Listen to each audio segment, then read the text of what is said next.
I love presidential elections. The way that some people like look forward to the Summer Olympics, that's me every 4 years with the election. It's my favorite thing in the world. It's and it's not even like the Olympics because the Olympics are it only lasts for like a couple months. The election is like the entire year, and we all get to look forward to this one big event. And you know when the event's going to happen, and you know something's going to whatever happens that day, it happens. So you know there's going to be there's no part 2, which is exciting. I think the thing you got to keep in mind about presidential elections too is that even the ones when you look back, the presidential elections that seemed very decisive and obvious, at the time we had no idea what was going to happen. Even the ones like Obama 2008. In retrospect, Obama won a pretty comfortable victory, but at the time it was up in the air. It was the last few months of that campaign was tense. It could have gone either way. Obama 2012, people forget that election entirely. Obama lost the first debate. He was struggling in the polls. In the end, he pulled it off, but at the time, we were all nervous. 2016, my God, nobody saw that coming. Even the people who pretend that they did see it coming, deep down, they also know no, that was crazy. And 2020, I mean, that came down to 100,000 votes. It could have gone either way. A bad weather day that day, and everything would have gone completely different. January 6th wouldn't have happened. Who knows?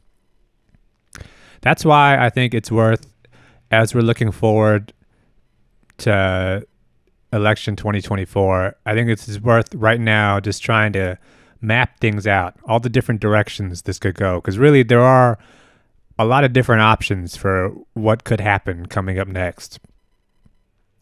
Option number 1, and I think the most likely, Joe Biden just straight up wins. Also, we should say, too, I mean, it's going to be Biden-Trump. All this primary stuff, this is a sideshow. Donald Trump is going to be the Republican nominee. Joe Biden is most likely going to stick around. And I think most likely the thing that happens is that Joe Biden just straight up wins. For the same reason he won last time. People like the guy. He's not very popular online, and there's not a whole lot of he doesn't have a diehard fan base. Joe Biden didn't have a diehard fan base last time. He's never had a diehard fan base. That's not what wins him the party. He is a Democrat party man, and there is still a machine behind him that I think is still going to be able to push him over the finish line. Honestly, I think he's going to win for the same reason he won last time. People really, I mean, the moderate vote in most of these swing states is not going back towards Trump, I don't think. So yeah, that's what I think happens. I think Joe Biden just straight up wins basically the same states he won last time. Decisive victory. And no weird January 6th stuff afterwards either. It's just, that's it. Option number 2, Donald Trump straight up wins. This is also very possible. I'd give this probably a 30% chance of happening. Look, Donald Trump is still Donald Trump. He's still got the juice. I thought he had kind of fallen off for a little while. After the election, it felt like he had sort of lost some of his energy, but no, the man's back. And he's running kind of a tighter ship than he did last time. He knows more about how politics works, and he sees the inherent weakness of Joe Biden. So it's possible Donald Trump just straight up wins 270. Now, the wild card in all of this, the reason why this election is actually bigger than any election we've had in the past, it sounds cliche to say that, but it is. I don't know what to tell you. This is a big one. The reason why this is such a big election is that Donald Trump is facing a whole bunch of criminal charges.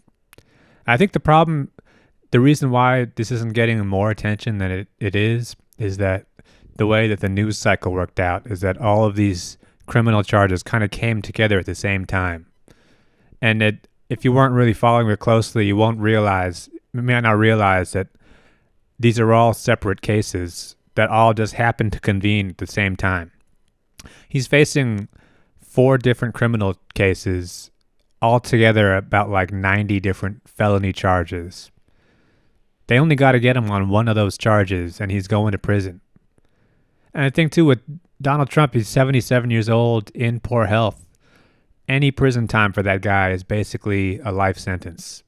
So he knows that's why he has so much energy right now, is that kind of pressure really, for a sicko like Donald Trump, that really invigorates him. He's excited. Now, I think it's worth going over all four of these cases briefly in case you haven't been following along. Case number one, Washington, D.C., the federal January 6th case. This is basically just him trying to influence electors. Case number two, the Georgia case. Similar case, but specifically in Georgia. This is a RICO charge, a little bit tougher. Case number three, the documents case in Florida. Case number four is the fraud case in Manhattan. New York fraud case. Now, the thing I think you got to keep in mind about all four of these cases and all of the things that Donald Trump is accused of is he did all of it. I mean, I don't even think that's really in question at this point. He's guilty of everything they say he's guilty of.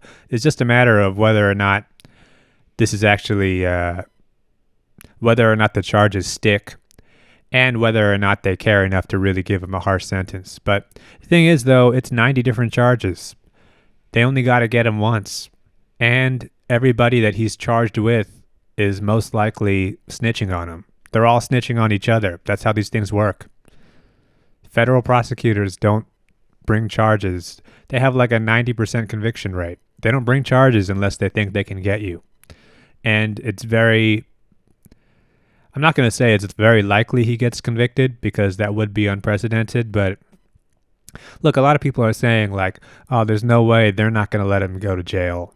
Oh, they can't let that happen. It would be chaos. But it's like whoever you think they are, the deep state, the media, whatever kind of conspiracy stuff you have going on. If that was true, they wouldn't have charged him in the first place. All these different government entities, they're all charging him with crimes. He has to go to court. The court dates are set.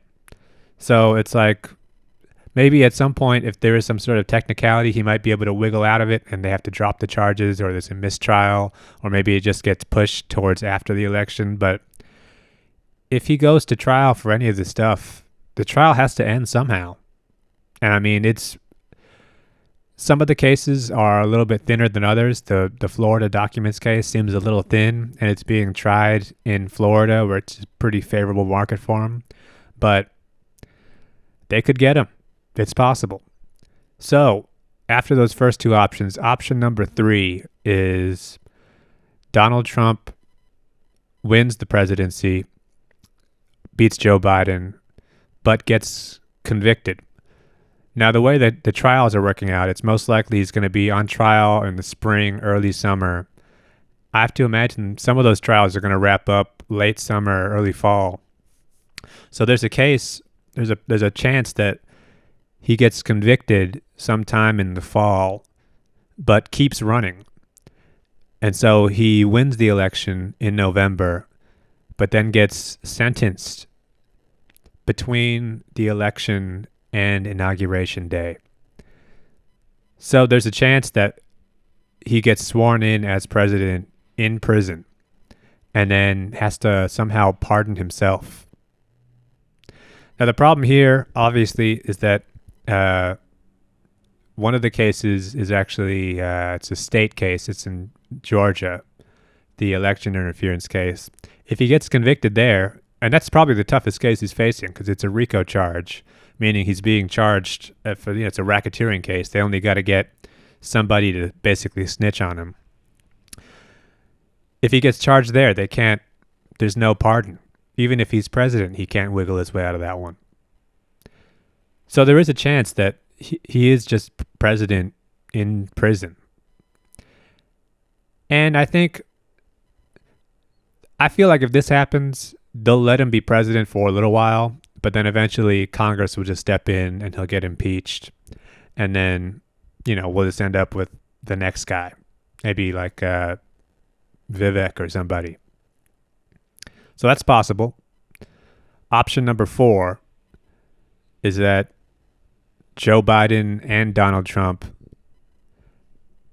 these guys are both old. They're both painfully old, and they're under a tremendous amount of stress. So there's a really good chance that they both just end up dropping out. Imagine that. Imagine October rolls around and everything is really at a fever pitch in the country. Everybody's tense. New polls are coming out. And then one day, dual heart attacks. It sounds crazy to say it, but these guys are 77 and 80 years old. It's like that. Is it that surprising when you hear an 80-year-old had a heart attack? That's what happens when you're that age.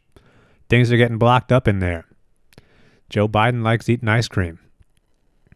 So that's possible. If that happens, then I guess we end up with Kamala Harris. She just has to all of a sudden scramble up a campaign against, I don't know, somebody. So that's possible.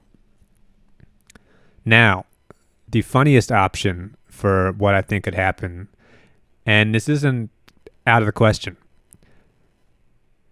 Donald Trump runs a strong campaign while on trial for all these cases. Somehow, through some legal maneuvering, he beats the federal Washington, D.C. January 6th case. He beats the Georgia election interference case. He beats the document case.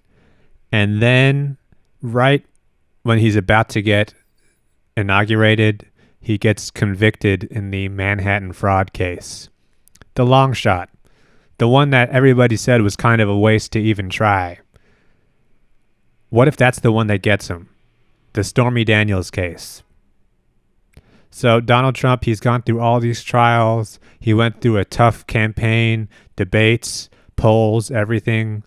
And then in the end, he just ends up in prison in his home state of New York.